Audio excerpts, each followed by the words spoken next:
السلام علیکم۔ موت مرنا سب نے ہے، بچنا کسی نے نہیں ہے۔ قبرستان والوں سے جا کر پوچھ لو، اگر بتا سکے تو بولیں گے موت سے بچتے تھے، بچ کر بھی مر گئے اور یہاں پہنچ گئے۔ مرنے سے پہلے مرنے کی تیاری کر لو۔ اچھے کام، اچھے اصول، اچھی کردار، اچھے اخلاق، بہت ساری چیزیں ہیں جس کو آپ اچھا بنا سکتے، بہتر سے بہتر بنا سکتے ہیں، تاکہ آپ اللہ کے سامنے سرخرو ہو سکیں اور دنیا میں ہی آپ کو اس کا پھل مل سکے۔ آخرت میں تو ملے گا، موت برحق ہے، موت برحق ہے۔ یہ سوچ کے مت رہیے کہ آپ کو مرنا نہیں ہے۔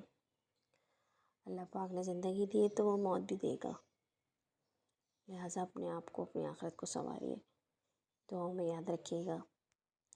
السلام علیکم۔